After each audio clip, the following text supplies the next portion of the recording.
కూడా మాకు అవకాశం కల్పించాలని కోరుతున్నాము. మీ కాళ్ళు మొక్కుతాము. దయచేసి ఎవ్వరు కూడా కాంగ్రెస్ పార్టీకి ఓటు వేయకండి. నిజం అందరినీ వేడుకుంటున్నాము. మోకాల మీద కూర్చొని కూడా మేము చెప్తున్నాము. దయచేసి కాంగ్రెస్ పార్టీకి మాత్రం ఓటు వేయకండి. మరి చెప్తున్నాం. మేము ఎంత నష్టపోతే ఇంత బాధపడతామో చూడండి, ఒకసారి అర్థం చేసుకోండి. నిరుద్యోగులం ఈ రోజు ఇక్కడికి వచ్చి ఇంత ఆవేదన చెందుతున్నామంటే మా ఇంట్లో పరిస్థితులు ఏవి కూడా మాకు చక్కగా లేవు. మేము చాలా బాధపడుతున్నాం, చాలా ఇబ్బంది పడుతున్నాము. అంత ఇబ్బంది పడే మేము ఇక్కడ నామినేషన్లు వేసినాము. ఇగోండి మా ఫ్లకార్డ్స్ కూడా ఇవే.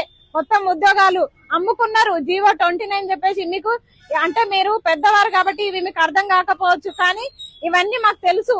ఈ జీవోల వల్ల మేము ఉద్యోగాలు కోల్పోయినాము చాలా మంది. అందుకే మేము ఇట్లా రోడ్ల మీదకి వచ్చినాము. దయచేసి మీరు అందరు కూడా పెద్ద మనసుతో అర్థం చేసుకొని కాంగ్రెస్ పార్టీకి మాత్రం ఓటేయకండి. నేను చెప్పడం కాదు, మన ఇంట్లో ఉండే మహిళలకి ఫ్రీ బస్ అని చెప్పారు, కానీ మీతోనే ఎక్కువ ఛార్జీలు వసూలు చేస్తున్నారు. ఇవి మేము చెప్తున్నాం కాదు, మీరు చూస్తున్నారు. రియల్ గా మీరే బస్సులు ఎక్కినప్పుడు మీరు గమనిస్తున్నారు ఇవన్నీ.